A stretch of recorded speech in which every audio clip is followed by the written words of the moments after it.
بسم اللہ الرحمن الرحیم۔ السلام علیکم۔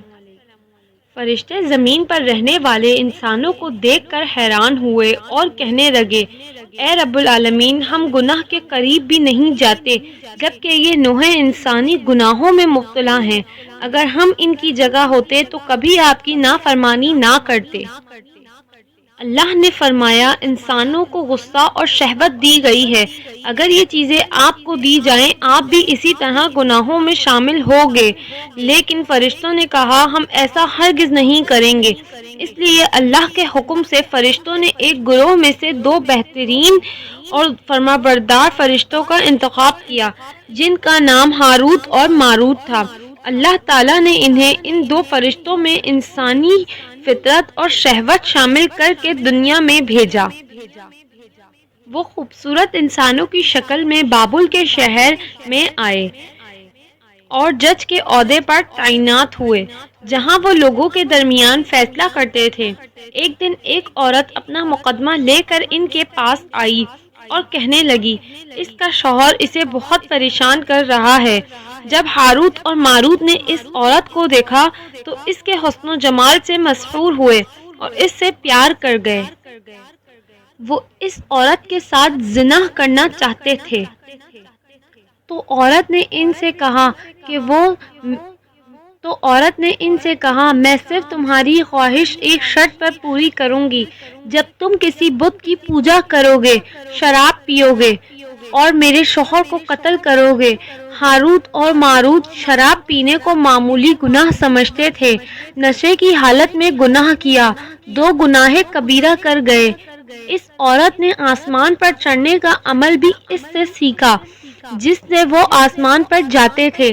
جب عورت اس عمل سے آسمان پر گئی، اللہ کے حکم سے وہ ستارے، کیونکہ اس عورت کا نام زہرا تھا اس لیے اس ستارے کو زہرا کہا گیا، جسے آج وینس کہا جاتا ہے۔ اس گناہ کی وجہ سے ہاروت ماروت خود اس عظیم نام کو بھول گئے جسے وہ جنت میں جانے جاتے تھے۔ اسے پڑھنے کے بعد اور سزا کے طور پر بابل کے ایک کونے میں الٹا لٹکا دیا گیا، جہاں وہ قیامت تک قید رہیں گے۔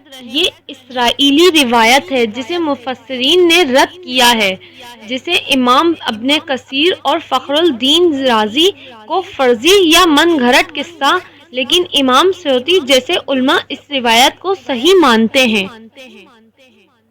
ہاروت اور ماروت کے بارے میں ایک روایت ہے جس کے مطابق ایک وقت تھا جب بابل کا شہر زمین پر تہذیب کا مرکز تھا۔ یہاں کے لوگ جھوٹے خداؤں کی پرستشیں کرتے تھے۔ ان کا خیال تھا کہ ان کی قسمت کا تعلق بتوں سے ہے۔ یہ لوگ علم نجوم اور فلکیات کے ماہر تھے۔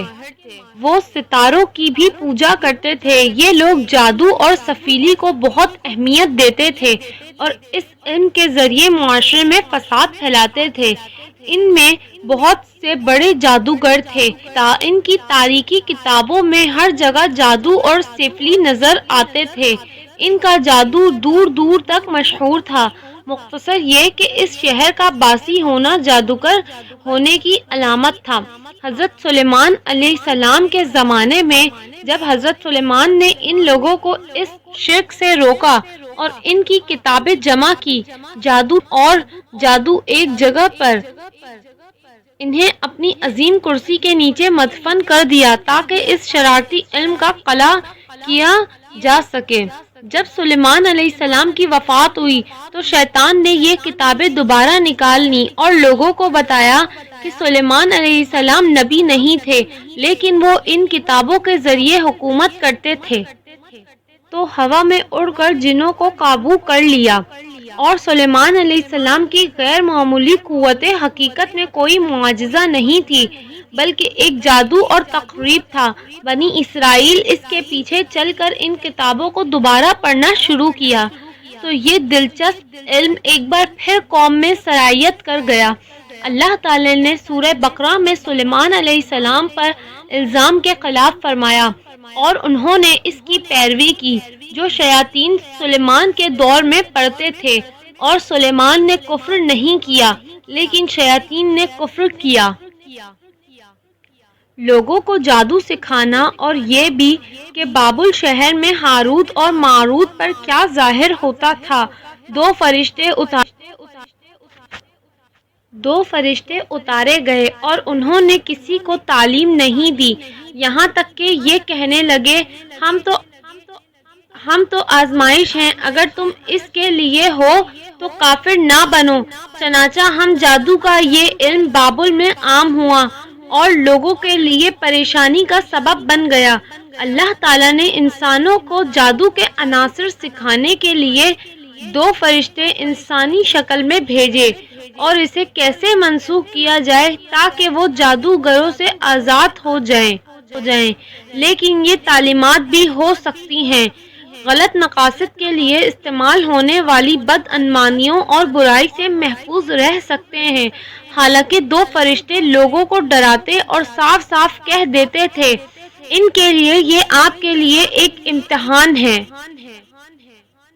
لیکن پھر بھی وہ لوگ ایسی حرکتوں میں پڑ گئے، یہ انسانوں کے لیے نقصان کا باعث تھا۔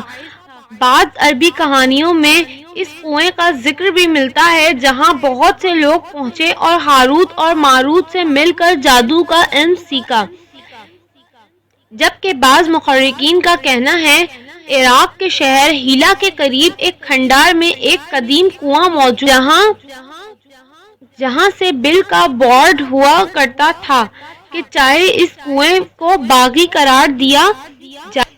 تاہم اس واقعے سے ہمیں یہ سبق ملتا ہے جادو شرک ہے، لیکن اس کا استعمال کرپشن اور فساد کے خاتمے کے لیے ہونا چاہیے۔